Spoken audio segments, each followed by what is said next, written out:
ڈیرہ غازی خان سے عثمان بھٹی کی رپورٹ کے مطابق regional police officer D G Khan Syed Khurram Ali کی زیر صدارت ریجنل پولیس آفس میں ضلع کوٹادو میں دوران ڈکیتی 3 معصوم بچوں کے قتل میں ملوث نامعلوم مجرمان کو ٹریس آؤٹ کرنے والی اسپیشل انویسٹیگیشن ٹیم کے اعزاز میں پروقار تقریب کا انعقاد ہوا۔ تقریب میں ڈسٹرکٹ پولیس آفیسر ضلع مظفر گڑھ اور کوٹادو احمد نواز شاہ، ڈی پی او لیے Shazia Sarwar, D P O Dera Ghazi Khan Ghayyur Ahmad Khan, S P regional investigation branch Muhammad Rab Nawaz Talla, A S P city Dera Ghazi Khan Ayaz Khan, D S P Saddar Kotaddu Mujahid Hussain, D S P Saddar D G Khan Ejaz Hussain Bukhari, intelligence bureau کے افیسران اور دیگر پولیس افیسران سمیت اسپیشل انویسٹیگیشن ٹیم کے افیسران و اہلکاران نے شرکت کی۔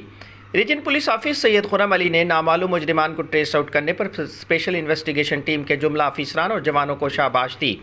اور پوری ٹیم کو تعریفی اسناد اور نقد انعامات دینے کا اعلان کیا۔ اس موقع پر R P O D G Khan Syed Khurram Ali نے تقریب میں موجود شرکاء سے خطاب کرتے ہوئے ڈی پی او مظفر گڑھ احمد نواز شاہ کی سربراہی میں کام کرنے والی اسپیشل انویسٹیگیشن ٹیم کی کارکردگی کو سراہا۔ آر پی او کا کہنا تھا کہ ضلع کوٹادو میں دوران ڈکیتی 3 بچوں کے قتل کے لرزہ خیز واقعہ میں ملوث مجرمان کو ٹریس آؤٹ کرنا پولیس کے لیے چیلنج تھا۔ کیس کی تفتیش کے لیے بنائی گئی اسپیشل انویسٹیگیشن ٹیم نے شب و روز محنت کر کے واقعے میں ملوث نامعلوم مجرمان کو ٹریس آؤٹ کیا، جو کہ قابل ستائش ہے۔ محکمہ پولیس میں اچھی کارکردگی کا مظاہرہ کرنے والے افیسران اور جوان ہمارا سرمایہ، اچھی کارکردگی کا مظاہرہ کرنے والے اہلکاران کی حوصلہ افزائی کا سلسلہ جاری رکھا جائے گا۔